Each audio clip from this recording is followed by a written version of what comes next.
Magandang araw mga kapolitika at welcome back dito sa ating YouTube channel.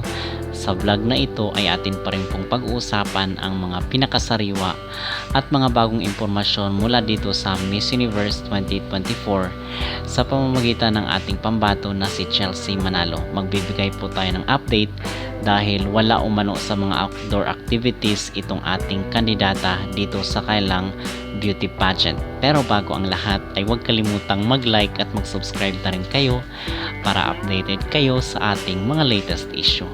So usap-usapan po ngayon online ng mga netizen natin itong listahan na kung saan ay hindi kabilang itong ating kandidata na si Chelsea Manalo para sa outdoor activities dito sa Mexico.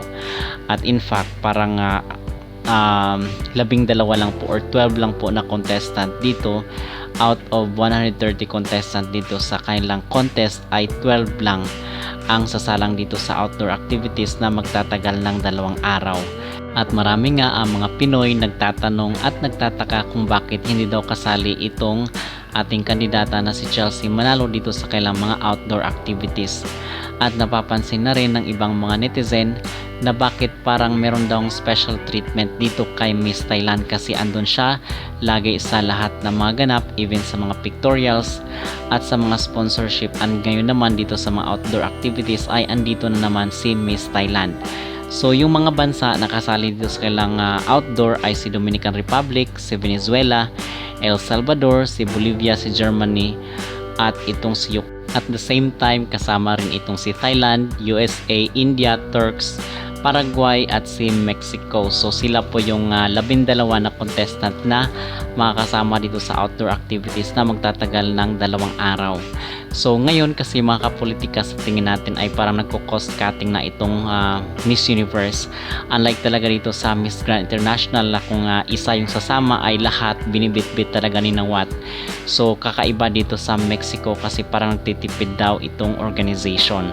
So yun ang mga sabi-sabi ng iba kasi nga nasa 130 or 120 plus yung mga contestant dito. So hindi do lahat kayang i-accommodate ng budget ng Miss Universe. Di ba nagbabayad yung mga bawat bansa dito sa Miss Universe ng halaga para makasali yung kanilang bansa. So, kasi nga franchise itong Miss Universe, so hindi natin alam bakit saan napupunta yung mga pondo dito sa kailang beauty pageant contest. Ito yung mga tanong ngayon ng mga netizen online. And mga kapolitika, so dito ay ang sabi daw kasi bakit daw wala itong si Chelsea Manalo dito sa kanilang outdoor ay dahil daw meron siyang photoshoot dito sa hotel.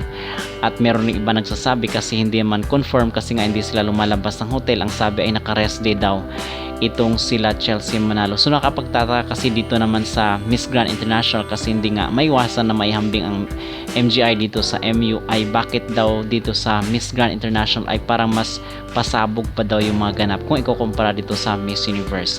Okay, so again, so sinasabi nila is itong si Chelsea Manalo hindi daw nakasali dito sa outdoor activity nila kasi meron daw sponsorship photoshoot itong si Chelsea dito sa kanyang hotel. At so far, ito po yung ating update dito pa rin sa nagaganap na Miss Universe 2024 sa bansang Mexico.